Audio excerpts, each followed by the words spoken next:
All right, John, thanks for your second response. I think we're clearing things up a little bit. But let's talk about Schopenhauer.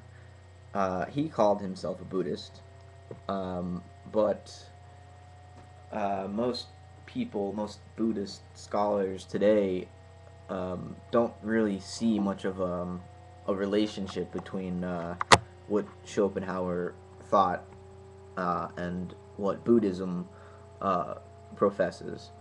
Um, Schopenhauer took this idea of anatta in Sanskrit, um, or Pali. I'm not sure which one it is, or it's just non-self. He took this Buddhist idea that ultimately the ego is an illusion, um, and he turned it into therefore the world, this place we formerly thought of as out there, is all that there is.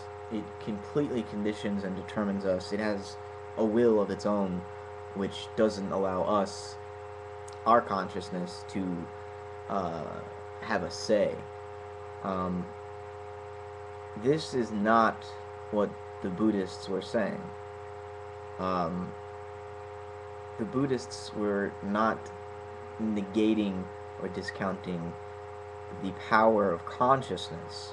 What they were saying was that when you observe your consciousness, the ego is not what you assumed it was. The ego is not what observes. And if that's what you're using as the word to define ego, or rather, if the thing, the witness which observes, if that's what you mean by ego, then we're just using a different terminology here. Um, for me, the ego is never what looks. The ego is me. In other words, when the witness, the consciousness, the observer, um, recognizes ego, it's always um, something which is seen or conceived of.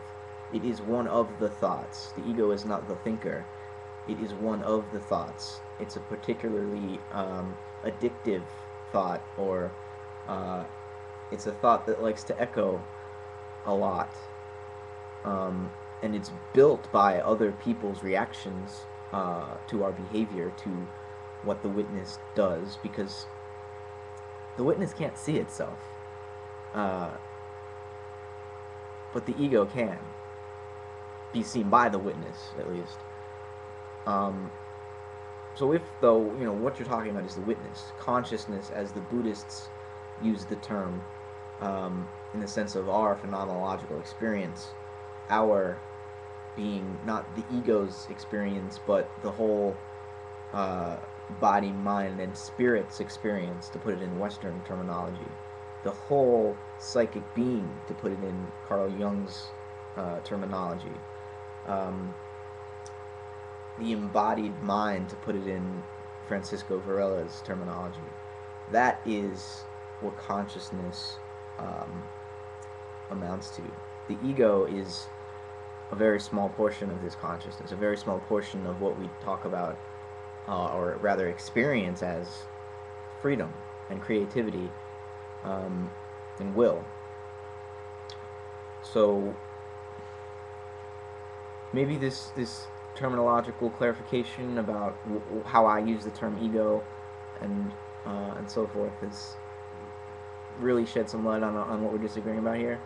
Um, we certainly shouldn't conflate Schopenhauer with Buddhism, or think that non-self, as the Buddhists understand it, has any relation to non-self as Schopenhauer understood it.